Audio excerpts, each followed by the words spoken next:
Yo, guys, welcome back to the Blast from the Past movie podcast. I'm one of your hosts, CJ. Jeremiah J. White. Joe Kill, keeping it real. And I'm Mad Mike. And this is the podcast about movies from the past and if they should or should not be remade, or we talk about their sequels and how we feel about them. And sometimes we just rip movies a new one. Because we just don't like them. Because we just don't like Ew. I feel like we're missing cues here. Yeah, we are missing a little bit of cues here. My bad. It's been a while, guys. It's been a while, guys. Yeah. It's been a while. We took the holidays off and kind of got a little slow. That's true. But if you guys are listening on the Instagram live feed, thank you. And if you're listening on or looking on the Facebook live feed, thank you. Head into a new movie. And the movie that we're going to talk about, if you haven't seen the trailer yet, it is called Dr. Dolittle. It is actually called Dolittle. Yeah. But it's about Dr. Dolittle. It's about Dr. Dolittle. So, right off the bat, I'm just going to let everybody know I didn't like this shit at all. Like, I didn't like the trailer.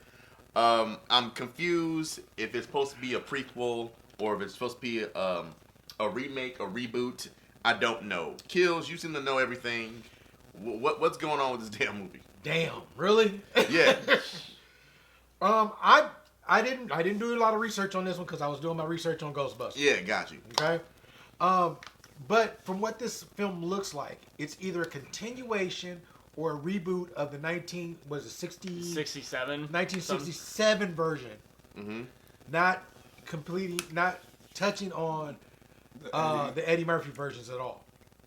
This is completely, like I said, this is either a complete standalone reboot or this is a continuation of the 1967 version. Well, I feel like no one's going to know about the original. Yeah. So yeah. I think it is probably... So I didn't know this either, but it's drawing directly from... the books. Children's books that were written in the 1920s. Yes. So, yeah, I feel like it's a completely original story that draws inspiration from them is what I'm gathering. Yeah. So it's a reboot. Complete reboot. Yes. Okay. Yeah, that's the feeling I got too. Yeah. So. And so, the sense I'm getting is, I guess when the Eddie Murphy ones were made, that they just wanted to disconnect it from that time period and make it modern. But it makes it a little more confusing because obviously we grew up with the original Dr. Dolittle movies, and you know, from Dr. Dolittle 1 and 2, the thing is, you know, we know that it was passed down from him to his daughter. It's just genetic. Right. And now it's like, okay, so this movie just got put in here like, yo, let's give you the old 1920 shit, and then I don't know. But like, I don't see how that's confusing just because that's just Carl. Right, exactly. Whatever. It's a reboot. I mean, the Dr. Dolittle movies, they weren't great anyway, so people weren't like, oh, they were a great kids movie because they sparked the second one, so it was good enough. It was good enough. Sparked 4 of them. Yeah, it was actually 4. The daughters there were more movies. Yeah. But what I'm saying is they were good enough. They weren't like great. Like they're not like Goonies, which is like a great movie. They're just like or any of Message or like Trading Places or you know all the early Eddie Murphy movies. They're just like that. This is I feel where Eddie started to do the decline where people are like, oh, I don't want to see any Eddie Murphy movies. He's trying to do too much. Yeah, that was the start of his decline. Okay, so what is it that you liked about the trailer that you saw? It looked interesting. Like I've seen 2 trailers. The trailer I seen it was just music playing. I See Skies of Blue, something. That was the music that was playing.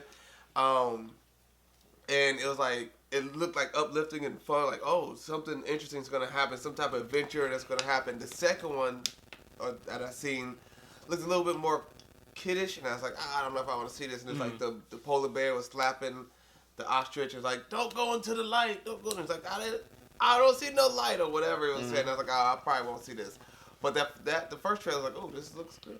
Let me ask you this then, Mike. Do you think this is the right role for your boy to play after just getting done doing Iron Man? Robert Downey Jr.? Yeah. I honestly don't think so because he looks like he's doing Sherlock Holmes all over again. And that's what it reminded me of. It reminded me of a Sherlock Holmes feel with it was cool, and he was cool for that character. He plays like the eccentric person, you know, whatever. But in this movie, that's what it gives me, the same feel, but it's just like kind of like slightly more grown up. Slightly more grown up. Yeah. It's like, but I'm like, that's why it didn't do it for me. Well, I look at it like Because it's a very similar aesthetic. It Yeah. is. Yeah. And in all actuality, if you go back and look at the version that it's being played off of, as far as the film version is being played off of, it is that type of character. I mean, like for you guys, even for me, it's what 1967, so it's actually 7 years my senior. But I saw it, and I saw it as a kid. Yeah. So it'll make my day if I could walk with the animals, talk. If that makes it into this film, or a subversion of that makes it into this film, that'll make my day because it was in the original. Okay. Right. It for the older crowd, not so much. The for the people who are in their late 30s, 40s, 50s, who have seen the original movie version. This will be great nostalgia. Yeah. For those who have not seen that film, but have read the books, like because these are children's books that they made into a novel. Yeah. Okay. So this is actually somewhat of reading in college. You know what? So while I got you here, Kills. You always got me here, bro. Well, you know what I mean. While we're talking about this, while you're on the horn right now, talking about the movie. Right. What do you think your boy John Cena in the movie? John Cena? John Cena is in the movie. John Cena's a voice. One of the Voiceover. voices, yeah. He's a voice. Yeah, he's a voice. I don't care. I mean, as a Just voice, curious, what do you think? you don't. It really doesn't matter to me if you just pull off the character.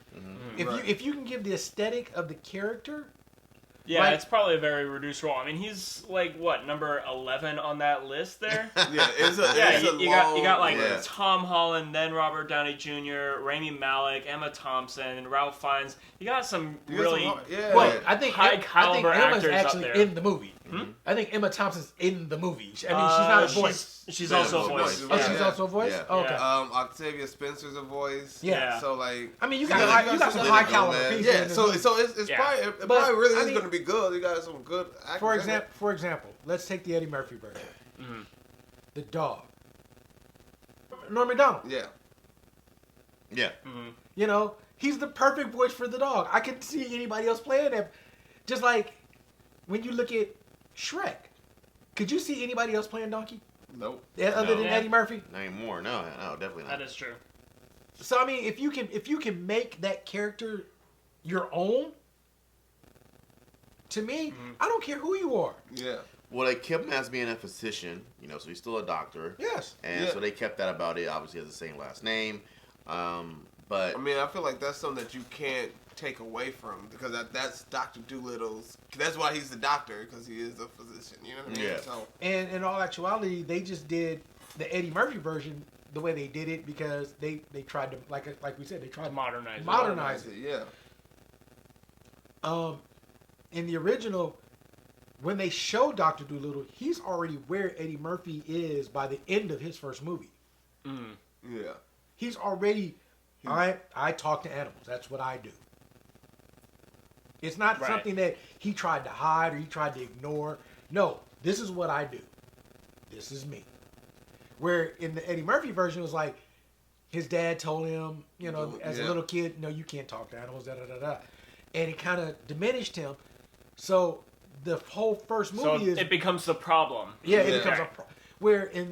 And I don't think, from the trailers, I don't think this is going to... No, He's who he he's is. going on some type of big adventure. Like you can tell, he's on a He's boat. going to find someone. Well, That's... But the thing, what I'm saying is, he's already there. yeah. He's not trying to find himself. He's trying to actually acclimate himself back into society because he spent so much time with the animals. well, this movie comes out January 17th, so it's next week pretty much. So by the time this podcast come out, it'll be out. So that's a good thing. Also, it's rated PG, so it's obviously kid friendly. Kid books. Right, books, yeah. I don't know. For me, like I said, I kept getting like the whole Sherlock Holmes feel about it. and I was kind of like, Sherlock Holmes was a good movie, you know, don't get me wrong, but still, for this kind of movie, for him to do this movie after, I kind of feel like he's just like, I just want to do anything that's not fucking Iron Man. Like doesn't he also have like a young kid, like a really young? I don't know. I don't know if you talking about like like Robert Downey Jr. has. Yeah, like he has like a. I'm not sure if he has maybe 5 or 6 or something like that. I know he has kids, but I'm not sure how young they are. But I love how you said that it's already been rated. You know, it's like they got a IMDb already scored at 7.1 out of 10. Well, because they've had the 170 stars. What you call the them? premieres. Yeah. So I'm just like, okay. But I mean, I'll say this. Like I said, I probably wouldn't go see it. Like, oh, I'm gonna go see this movie, but I would for sure take Jackson to go see the movie because I mean, I feel like it'll be something that he would like. Oh, it's a bunch of talking animals. Okay, he might sit down and watch that. You know. But this ain't on. It's not like I gotta see it on opening day type movie. No. Unlike Ghostbusters. You gotta see Ghostbusters on opening day. Opening day weekend. Opening day weekend. Okay, then cool. What else you got, Matt Mike, about this movie that you like from the trailer? There wasn't much that I really liked from the trailer, honestly. What is up with the dragon? There's a dragon in the trailer. What's going on? I missed that. I missed that one too. Must be a different trailer then. No. It's in the trailer. Where? At the end of the trailer. Oh, okay, I don't watch it. When I went to see Star Wars in theaters, this trailer dropped. So I went to see it with my grandma, and she's seen the trailer, and she's like, "Oh, really?" My grandma is so sick of reboots, especially on older things like this, Dr. Dolittle or anything like that. And and then there was a dragon at the end of the trailer, and I completely missed the dragon. One of the animals even in the trailer was like, nobody told me there was gonna be a dragon. Yeah, I did see that part. I missed so that. It's like in a mythical world or something? Like, that's even more... Well, he's talking animals. Come on now. Right, yeah. I understand that, but at least realistically, they're realistic animals. But you're talking about a freaking dragon. Well, you know like what I I mean? Maybe missed that's that the main antagonist. You know, maybe that's what it is. I missed that part. Maybe it's fake. Maybe... And maybe that's who kidnapped the girl. Because dragons aren't known to kidnap women. Well, that's true, yeah. Well, so the trailer that I saw actually did not give a hint of what the actual plot was about. It just showed a bunch of action-y moments to that music, the What a Wonderful World. Yeah. The ship scene where they... Yeah, the ship and The one scene in the previews that I liked, though, was... I don't know how he got into that situation, but he's in the pit, and the cage opens up, and the tiger comes out, and he goes, "Hello, kitty," and the tiger goes, "Hello, lunch."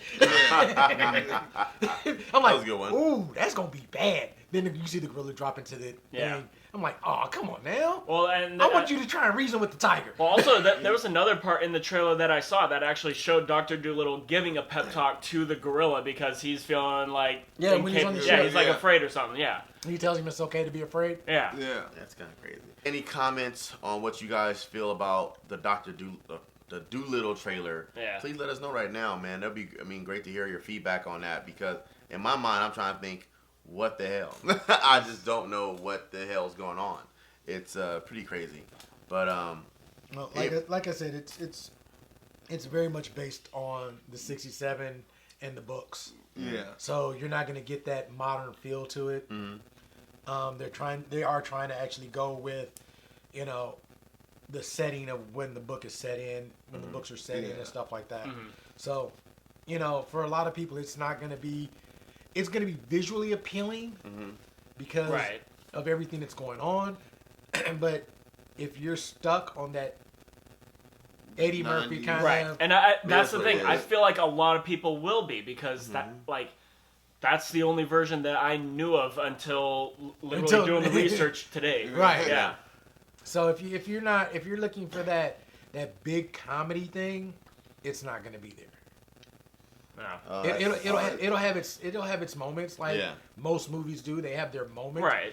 But this is more, like I said, more of a nostalgia type, and I think this is why he did it because he's talked about this movie before.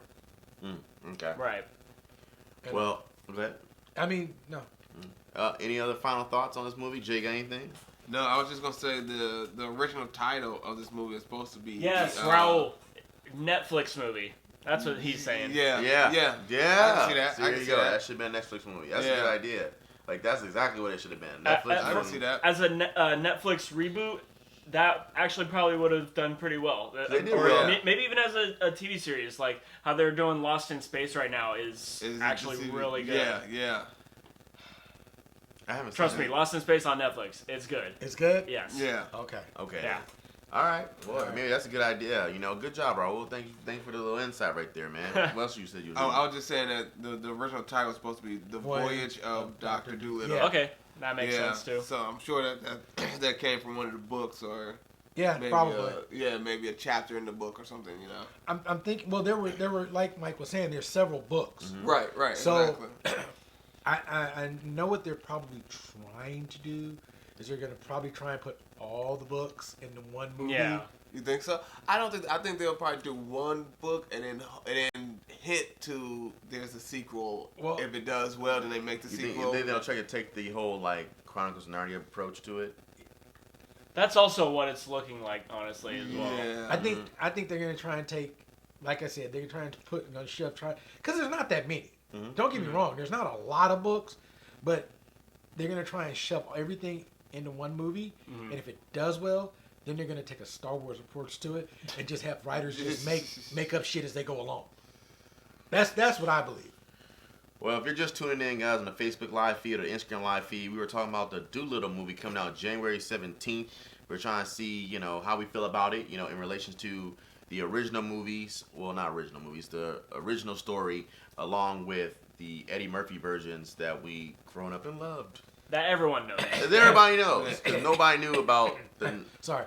Well, I knew. I didn't just grow up with the Eddie Murphy version, right. so I was gonna say, I knew that Dr. Dolittle was, it wasn't the original Doctor. You know what I mean? Yeah. I didn't know. I just knew that Eddie Murphy's version wasn't the first one, but I didn't know. I wonder if they make I thought it was something else. You think they'll make a surprising role in it? Eddie Murphy make it like a surprising cameo now in it? that I was thinking about this. I was like, I wanted him to do a voice, maybe one of the animals. I was like, would it be cool if they hinted that this is Eddie Murphy's like great whatever grandfather somehow? So he's gonna be Amadou playing a dude disguised as another dude. No, I mean let's be honest.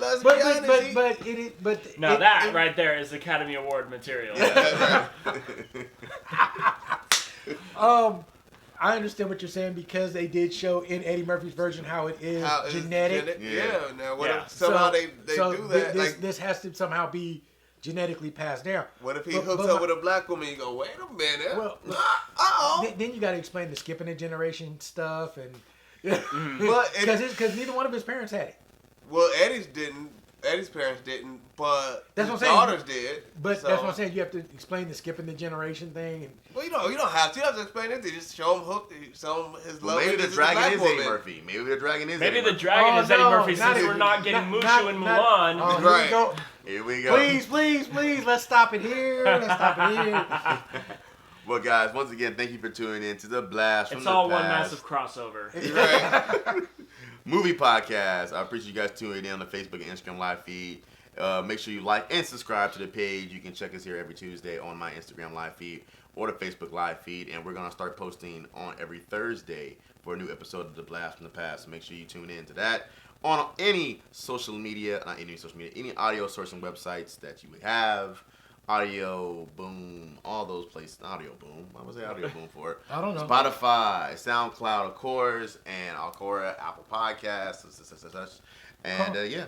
Quick question. Yeah. What day was that again? Thursday. Okay. For Throwback Thursday. Throwback Thursday. It'll be a Throwback Thursday okay. podcast. So, guys, once again, I've been one of your hosts, DJ. Jeremiah J. White. Joe Kill keeping it real. And I'm Mad Mike. And this is Blast saying peace. Peace.